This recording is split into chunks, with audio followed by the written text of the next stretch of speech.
Hello, everyone. Welcome to my channel, Gratitude in Motion. Thank you for joining me. This is just my channel trailer. Probably your first question is why exactly am I dressed up for this video? And I don't have a great answer, kind of just felt like doing it. But if I were to put into words, I would say it's probably because it's a big conversation that I'm entering, especially now in the age of YouTube and other short form conversation, that it kind of seems like everyone's in it. And this being my first video, I want to use this as an opportunity to make a good impression. Thus, especially for the internet, formal attire. Why join YouTube as late as the year 2026? It kind of seems like the golden age of getting in this thing is over. And I totally agree with you. But I have a few points of why I think it was finally the right time for me to do it. Number one, I really, really, really want to promote my writing. I probably won't be as explicit about this in coming videos, but yeah, my main reason is my favorite hobby is to write. I love writing. I have some decent stories out there I've worked on, put some time into. I think they're pretty good. They're on my Substack. My Substack is going to be linked in pretty much the description of every video. I would be surprised if I forget, honestly, because that's the whole reason I'm doing this. If you're the reading type, please give them a read. I'll probably keep plugging them a lot in my videos. This is all kind of just to promote that, I'm doing video, the accessible thing to do, find readers, which kind of seems like these days can be a bit of an inaccessible thing, but I got a lot of faith in my generation and beyond. Number two, the rise of the prestige influencer. This is just a little theory I have. I think a lot of people might notice this as well, just the trajectory of things. Um, I think influencer is a very popular thing right now. A lot of people are trying to make a lot of money off it, and it's mostly, to use an overused word, slop. But I think it has a lot of potential, and the way why I feel that is you can look back about 30 years ago to what television was, where it, unlike cinema, was mainly seen as a vehicle for cheap entertainment that was just made to make people feel good, similar to how much leaner forms of entertainment like scrolling are today. Um, and then you started getting things like Twin Peaks, and then people were like, hey, wait a minute, maybe television can actually be worthwhile. They take that, turn it into something like, say, The Sopranos, and then all of a sudden, it's like, wow, we have a television show that is better than most of the movies coming out. And then that, because it's such a big show that it's on like lunch boxes and pinball machines everywhere, it becomes the norm. You get things like the Wire, 6 Feet Under, moving a bit forward, Breaking Bad, Game of Thrones, and then things like True Detective, where the biggest actors in the world are taking a break from movies to go to what was years ago seen as a not respectable form of media. Um, the birth of prestige television is what that is. I've begun to notice a similar trend in a lot of the slop we have today. And I'm not arguing that a lot of it's pretty bad.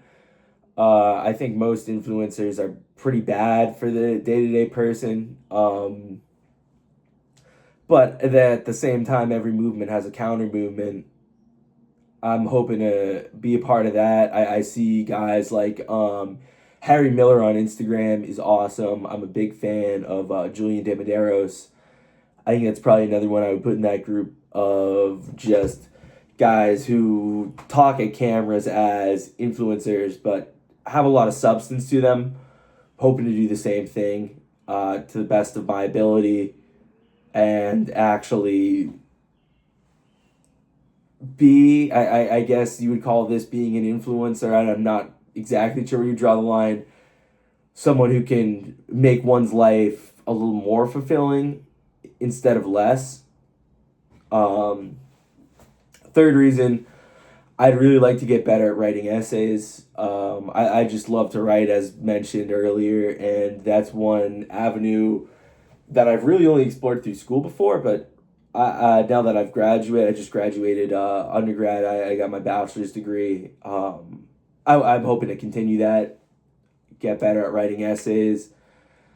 I just did this last year. It was a really cool privilege that I wrote a capstone honors thesis at my school on the AI industry. It was a really cool experience, although difficult at points and drier and less personal than I would have liked to be. Nonetheless, really cool, well researched, advanced stuff. Glad to say that I'm proud of it. I don't want to let that skill go to rest.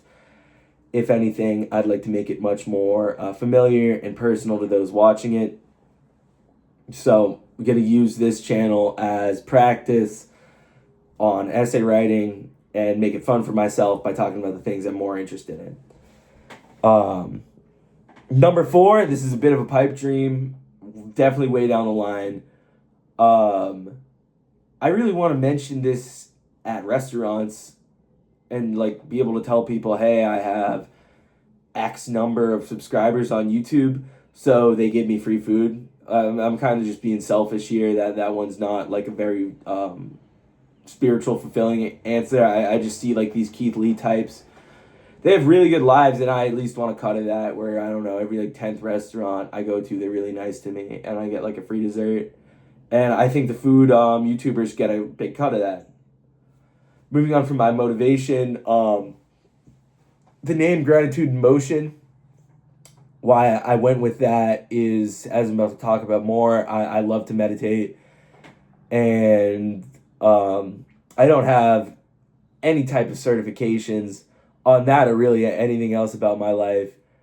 But I really am among the 5 or so happiest people I know in my life. And I'm hoping to at least give a little advice as to how I got to this point in general. It's really a lot of little habits and everything stemming from, as the name would suggest, gratitude that I think can drastically improve 9 out of 10 people's lives. That's what I'd like to help out with. And as a result, me demonstrating my life to the viewer is Gratitude in Motion. Things I'm hoping to make videos on, I already have one drafted out, just need to record it. But number 1 is applications of meditation as a regular guy. I'm a 20-something guy living in the 2020s. A very, I would say, creatively and spiritually dry decade, 6 years into it. Hoping to be wrong, like a lot of things, like a lot of periods of time, I should say. The very best of it comes and is recognized later. And I'm hoping, but I don't think it's a crazy take to say that right now people are very pessimistic, not only about living in these times, but also the art that is coming out of these times. And neither of those on their own, I think, are rare, but together, it's kind of a scary thing. So I think it's never been more important to just show, hey, this is how I'm living. And extensions and also just other topics. Reading. I love to read. That's relatively rare for a college-age male.